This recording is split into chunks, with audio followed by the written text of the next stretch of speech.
Une question un petit peu terre à terre. Vous nous avez fait beaucoup rêver. Ça, c'est une certitude.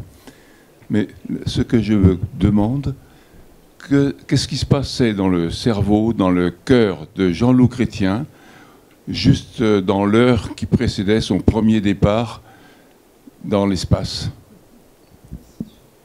Alors, ce qui se passe quand on approche du moment où on va allumer le moteur de la fusée, on sait que tout va se passer très vite, puisque la montée, que ce soit sur un lanceur russe, que ce soit sur la navette américaine, c'est un peu moins de 9 minutes, c'est 8 minutes et quelques, c'est la même chose des deux côtés. Donc on sait que là, on va vivre un moment intense, mais on a tellement eu le temps d'y penser avant qu'on est prêt. On est prêt. Alors peut-être que les réactions diffèrent d'un individu à l'autre suivant la formation initiale qu'il a eue. Les collègues russes avec lesquels j'étais, il y en avait un qui était ingénieur de formation. L'autre était comme moi, ancien pilote d'essai de l'armée de l'air soviétique. Et on est préparé à ce genre de choses. La grande différence par rapport à un avion de chasse, un prototype d'avion de chasse qu'on va essayer, la grosse différence, c'est qu'il n'y a pas de hublot, puis il n'y a pas de manche. On a pratiquement aucun contrôle. On est soumis à la marche d'un système entièrement automatique. Et ça, c'est peut-être la grosse différence. Donc, on vit ce moment, la dernière heure, et puis surtout les dernières minutes. On sait qu'on voit passer la trotteuse qui va arriver à moins de 10 secondes, et puis le technicien soviétique qui égrène ces secondes et qui prépare les phrases qu'il va prononcer, donc allumage, mise en route, ralenti et plein gaz. Donc on entend ces phrases-là, puis ça se met à bouger, et puis là on sent que c'est parti, que ça monte. Et une fois que c'est parti, c'est un peu comme un saut en parachute. Quand on n'a jamais fait de chute libre, et puis qu'un jour on passe la porte d'un avion et qu'on fait de la chute libre, alors qu'on a fait, c'était mon cas, beaucoup de parachutisme sans chute libre, où on se pose à chaque fois la question, mais c'est comment la chute libre? Passer la porte d'un avion qui marche bien, c'est un peu con comme truc. On sort d'un avion, il marche bien, et on n'est pas sûr que le parachute va suivre. Donc c'est pas terrible comme comportement humain. Et puis on recommence. Donc ça, on est câblé comme ça. Et puis un jour, on fait de la chute libre. Et là, on découvre effectivement un autre comportement. Une fois que la porte est passée et qu'on sait que de toute façon, on ne peut plus revenir dedans, et on dégringole dans l'atmosphère en chute libre, alors là, c'est une énorme jouissance. C'est un énorme plaisir. C'est une sensation forte, mais qui est même plus forte. La sensation forte, c'est quand on passe la porte. Et donc, il y a cette espèce de confiance, alors qu'il faut encore que le parachute s'ouvre après. Et on dégringole dans l'atmosphère, et c'est fantastique. On a l'impression qu'on vole comme un oiseau. Et là, c'est un peu pareil. On est assis sur un moteur de fusée, il marche, ça pousse, et puis ça monte. Et là, la confiance est rétablie. Alors qu'il peut se passer encore des tas de choses. On a eu, il y a 2 ans, sur un lanceur russe, le 2e étage qui ne s'est pas bien décroché, ou plutôt le 1er étage qui ne s'est pas bien décroché. Et donc la capsule a été éjectée, comme a dit le cosmonaute russe qui était commandant de bord, a dit « J'avais jamais imaginé que je ferais un vol aussi court ». Donc bonne, saine réaction. Voilà un petit peu l'état d'esprit pendant cette phase-là. Par rapport à vos vols, que ce soit en Russie ou aux États-Unis, c'est ici. Ah, oui. Voilà. Les deux cultures sont assez fondamentalement différentes. Qu'est-ce que vous avez préféré vis-à-vis de... Donc, alors, je suppose que peut-être vos premiers vols étant en Russie, c'est peut-être les vols qui vous ont le plus attiré et le plus satisfait. Mais qu'est-ce qu'on peut dire sur les deux cultures aéronautiques de chacun de ces pays? Alors, toute la partie professionnelle est très similaire. On a affaire à des gens qui sont issus des mêmes milieux, des pilotes d'essai, donc qui sont américains ou russes ou nous. C'est la même culture professionnelle, c'est la même culture opérationnelle. Donc, très peu de différence. Peut-être les moyens sont différents, et des méthodes quelquefois différentes, plus recours à l'informatique chez les Américains. Mais les comportements humains sont les mêmes. Et c'est pour ça qu'on a, encore maintenant, et qu'on a eu, quand je suis parti à Houston en 1994, justement pour retrouver les Américains que j'avais connus quelques années avant, pour les aider à travailler avec les Russes. Et ça se passait bien. Au niveau de l'ambiance opérationnelle, ça se passait bien. Après, par contre, dans des événements où le côté opérationnel n'est qu'une partie de l'ensemble de l'image, de l'événement, là, les cultures, on sent les différences de culture. Les anglo-saxons, donc la rigueur anglo-saxonne, qui est bien connue, et qui a ses qualités, qui permet d'arriver à des objectifs dans des conditions rigoureuses. Les Russes sont plus latins, nous ressemblent plus. Un petit côté latin qui est propre aux Russes, et où les Français se retrouvent très bien, et qui ont sans doute beaucoup contribué à la très grande fraternité qui a existé depuis des siècles, au moins depuis le XVIIIe siècle, entre la France et la Russie. C'est le petit côté latin qu'on retrouve chez eux, qu'on retrouve dans leur culture, dans leur comportement, et qui plaît effectivement aux Européens de souche latine.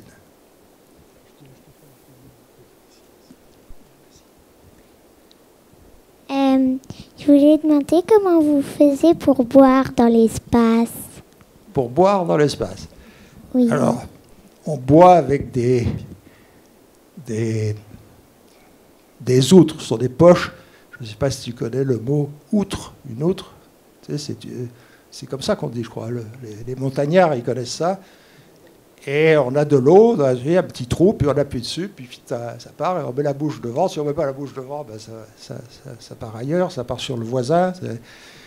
Donc on boit avec ce genre de choses. Et puis des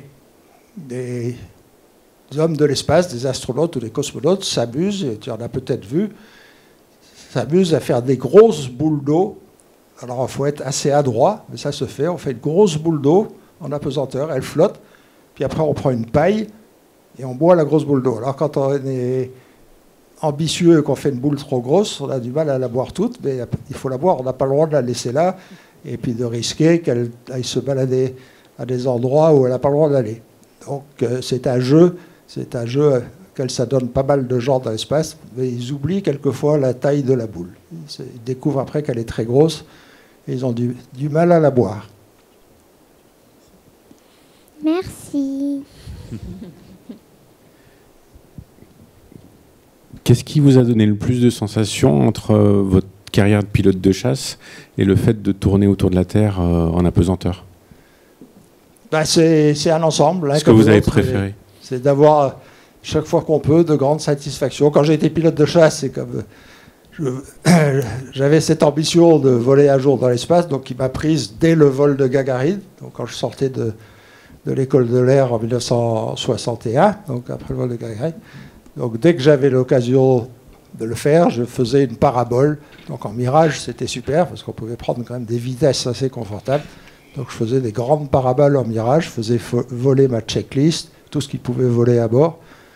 Et donc les sensations, ma foi, en trouver chaque fois qu'on peut. Bon, il y a des jours où les sensations ne sont pas terribles. Hein, quand on revient sur un avion de chasse comme le Mirage 3, qui est gourmand en pétrole et qu'on n'a pas beaucoup, et qu'on sait qu'on ne voit pas très bien où est le terrain, parce qu'à l'époque on n'avait pas beaucoup de moyens de navigation, on rentre à basse altitude, perdu un peu dans les brumes de la région d'Orange, et qu'il reste moins de 10 minutes de carburant.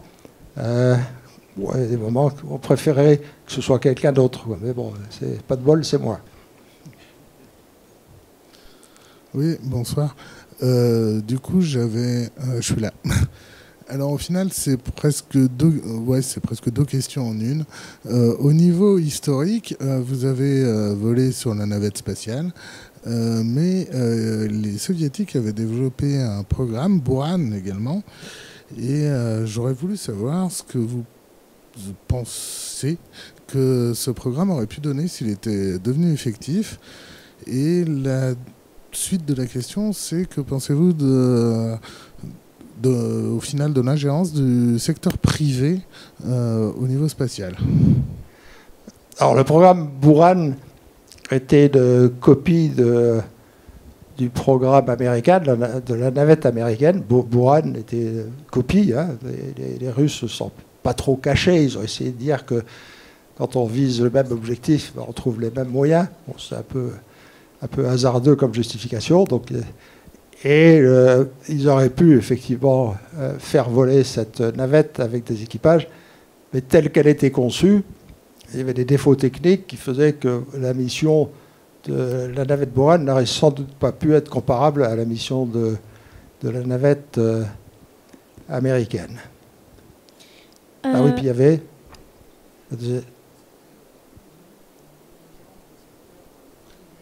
oui, la gérance du secteur privé. Pour essayer d'en dire deux mots tout à l'heure, c'est pas de la gérance. Il faut revenir un petit peu en arrière et en particulier prêter attention à une déclaration du président Obama, donc ça remonte déjà à 7-8 ans, à un moment où on reprochait à la NASA justement de faire cette traversée du désert, d'être en orbite basse et puis de ne plus avoir de visée d'exploration. Et donc, il y a eu un rappel qui a été fait, une redéfinition de la mission de la NASA, donc son rôle d'exploration, d'ouvreur de portes, et à destination de futurs utilisateurs qui peuvent se dire « Ah ben, une fois que cette porte est ouverte, elle m'intéresse ». Donc, une mission d'explorateur et de défricheur au profit d'entreprises privées ou d'autres administrations qui verraient un intérêt à passer par ces portes une fois ouvertes. Voilà. Alors c'est à ce moment-là que des privés, donc en particulier Elon Musk avec SpaceX et la brillance ingénieuse de Elon Musk, qui a conçu des systèmes. En fait, il reprenait en quelque sorte des systèmes qui avaient déjà existé, mais il les concevait à sa façon, beaucoup moins chers, très astucieux, puis utilisant des moyens beaucoup plus modernes que l'époque à laquelle avaient été conçus les précis. Et tout le monde y a trouvé son comptant. Donc la NASA a payé beaucoup de budget, a utilisé beaucoup de ses budgets chez Elon Musk pour souscrire des contrats avec Elon Musk. Et actuellement, on va repartir sur la Lune avec le budget qui n'a pas beaucoup changé, le budget de NASA qui est toujours de 22-23 milliards de dollars. Et quand on a un lanceur, comme celui de la NASA, s'il n'y avait pas Elon Musk, le futur lanceur de la NASA, dont chaque mission coûtera de l'ordre de 2 milliards de dollars. Bah, il y a un truc qui ne colle pas bien. On ne va pas faire beaucoup de missions sur la Lune. Donc la NASA est ravie d'avoir payé un peu Elon Musk et de se servir de ce qu'il a conçu grâce à l'investissement de la NASA, et des systèmes moins chers, un lanceur moins cher, astucieux, et qui va permettre d'aller plus souvent sur la Lune en dépensant moins d'argent. Donc ça c'est vraiment le gros impact de cette ouverture vers le privé.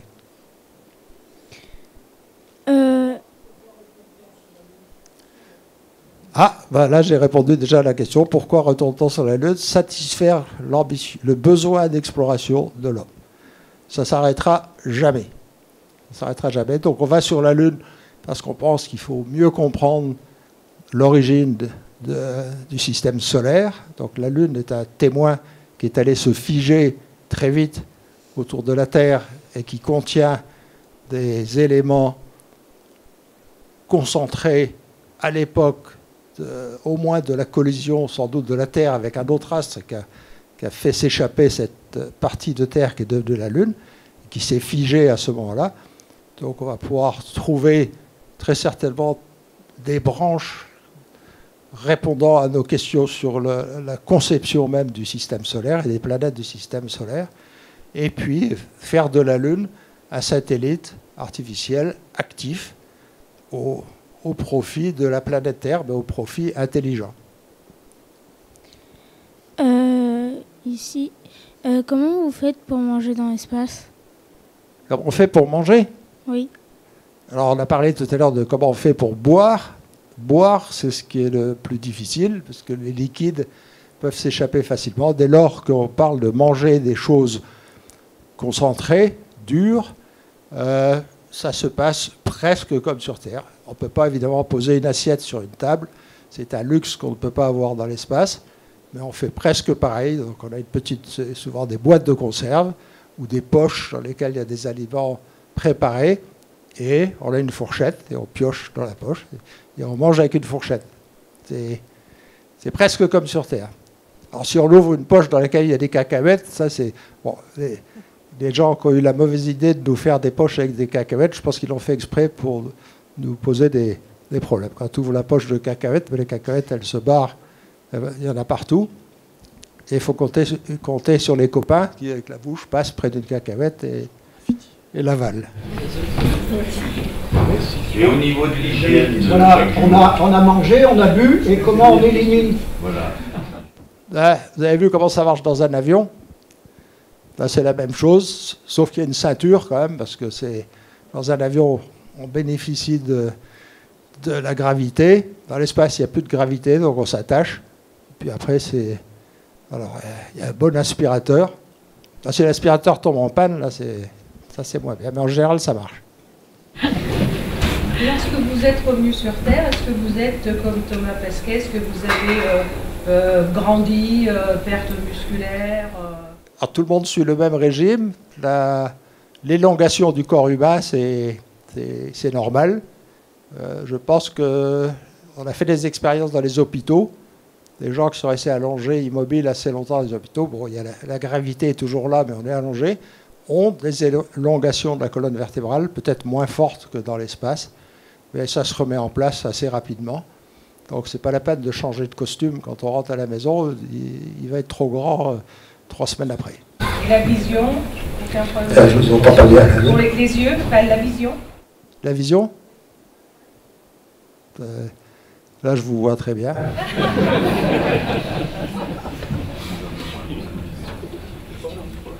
Qu'est-ce que vous avez préféré dans l'espace? Ce que j'ai préféré, j'ai aimé beaucoup de choses, et puis peut-être que j'ai préféré, c'est la sortie dans l'espace. La nôtre a été un peu tourmentée, elle était super pendant les 6 heures moins un quart d'heure qu'on a passé là-haut, donc on avait battu un record de durée. Par contre, on avait insisté un peu aussi, parce que c'était tellement sympa qu'on n'était pas pressé de rentrer dans le sas de la station Mir. Et comme j'avais de la buée sur mon scaphandre qui s'était installé depuis la dernière demi-heure, les 3 derniers quarts d'heure, dehors, une buée qui ne me dérangeait pas trop. Puis une fois qu'on est rentré dans le sas, j'ai vu que c'était une couche d'eau, que je ne voyais plus grand-chose. Le sas était très sombre. Donc on a eu de grosses difficultés à fermer la porte de l'extérieur qui était à ma charge. Mon collègue russe me tournait le dos. Lui devait assurer la repressurisation du sas, mais ne pouvait pas le faire tant que la porte n'était pas fermée. Et on ne pouvait plus changer de place parce qu'il ne restait plus que 10 minutes à peu près d'autonomie. Et la première tentative de fermeture de la porte n'a pas marché. Donc j'y voyais rien. La deuxième tentative, j'ai cru qu'elle ne marchait pas. Puis en fait, heureusement, au dernier moment, je me suis rendu compte que ça marchait. Sinon, j'étais en train de tout détricoter pour en tenter une troisième. Et là, c'était fini. Si j'avais fait ça, eh ben, je ne serais pas là aujourd'hui. Mais vous auriez pu m'envoyer des messages quand même. Je serais toujours là-haut avec mon collègue. On serait en orbite pour l'éternité. Alors, je rebondis là-dessus, parce que c'est vrai qu'on a tendance un petit peu, alors je dirais pas enjoliver, mais quand on voit l'espace, c'est des étoiles, tout ça, et on voit un peu que le côté féerique, fantastique, tout ça. Mais moi j'ai une question, en 85 je crois, c'était la navette Challenger, je crois, qui avait explosé au décollage juste après, je suis ici. Voilà, c'était juste après le décollage, je crois, il y avait eu un souci au niveau des joints toriques qui avaient mal fonctionné et ça avait fait exploser la navette. Et je voulais savoir, Jean-Loup Chrétien, à ce moment-là, quand il rentre chez lui, avec sa famille, qu'est-ce qu'il pense de tout ça? Qu'est-ce qu'il dit à ses proches? Comment il les rassure? Parce que des morts, il y en a tous les jours dans l'aviation et dans bien d'autres domaines. Sauf que là, vous êtes quand même sous le projecteur de la Terre entière. Et j'imagine que ça doit quand même vous isoler pas mal. Et bon, c'est vrai qu'il faut faire face, certes, mais il y a quand même un moment où il faut savoir dire stop aussi. Et ce genre de tragédie nous rappelle qu'il y a un sang à payer pour l'espace. Et voilà, je voulais savoir un petit peu comment vous l'aviez vécu, si la mission passait d'abord ou si vous avez eu quand même quelques doutes. D'après ce qu'on disait tout à l'heure, une fois qu'on a choisi de faire ça et on a le temps de réfléchir, on a 2 années en général pour penser au choix qu'on a fait.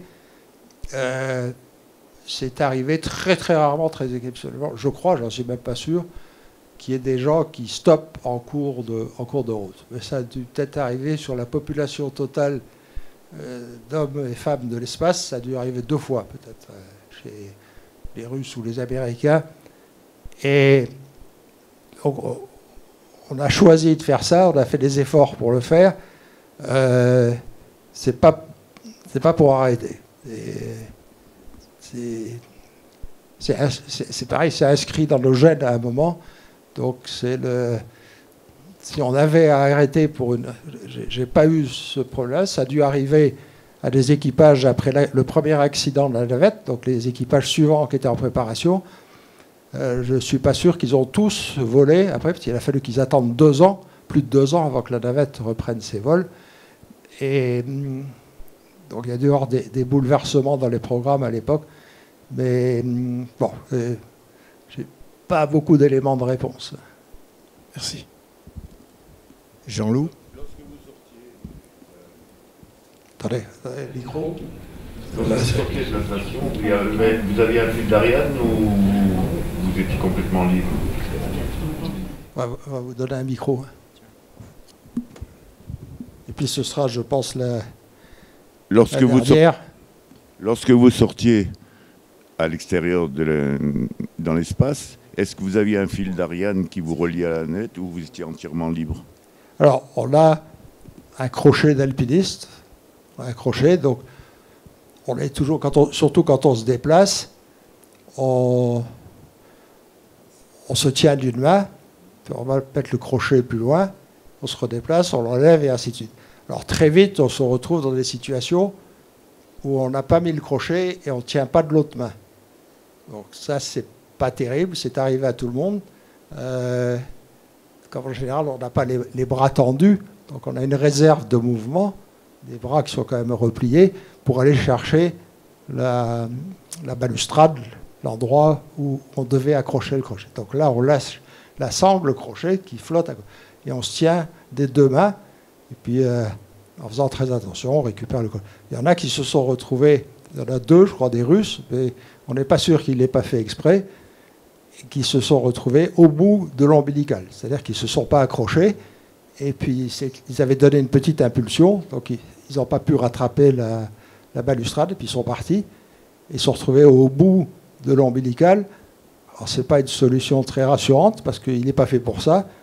C'est un cordon dans lequel passent les fils radio, l'électricité, etc. Mais il est quand même bien conçu, mais au bout, c'est une prise. C'est comme si à la maison, on est assis sur un tabouret de piano, on a poussé un peu trop, et puis on essaie de se rattraper au fil électrique en espérant que la prise va tenir. Les 2 Russes à qui c'est arrivé, ça a tenu, l'ombilical a tenu, ils sont revenus. Alors c'est super, parce qu'ils avaient 30 mètres d'éloignement, je crois que c'est de l'ordre de 30 mètres l'ombilical, donc ils avaient une vue superbe sur la station, que personne d'autre n'a pu avoir. C'est pour ça qu'on les soupçonne peut-être d'avoir fait exprès. Jean-Loup, je voulais te remercier personnellement de cet exposé qui nous a fait tous rêver. Et je voudrais revenir au début de ta carrière, parce que tu as eu une carrière qui m'a fait rêver toute ma vie. Et je vais me lever pour te donner un petit cadeau qui va te rappeler quelque chose du début de ta carrière. Je ne me suis pas trompé, parce que je vois 1955. 5 mai. C'est ton premier vol avec Monsieur Beaugrand. Avec Monsieur Beaugrand, oui. Ouais. Super. Merci Christian. On sera en bonne place à la maison. Ça a été un plaisir. Excusez-moi, j'ai une dernière question qui me démange, je ne peux pas résister. On parle de technologie, d'avancée, de voyage à longue distance, comme aussi de voyage long dans la durée, juste en orbite terrestre. Mais j'imagine que ça a été pensé, mais qu'en est-il de recréer la gravité? Parce qu'on saurait le faire, mais pourquoi c'est pas envisagé pour les longs voyages quand on sait que le corps est... C'est envisagé, c'est surtout envisageable. Pour l'instant, on sait que l'homme peut vivre en apesanteur pendant très longtemps, très longtemps, et ça s'acclimate très bien de l'apesanteur. Donc s'il s'avère nécessaire ou souhaitable qu'il y ait de la gravité, on saura la faire. Mais pour l'instant, c'est plus intéressant au niveau de la performance générale, que ce soit technique, humaine, ça c'est plus intéressant de continuer en apesanteur.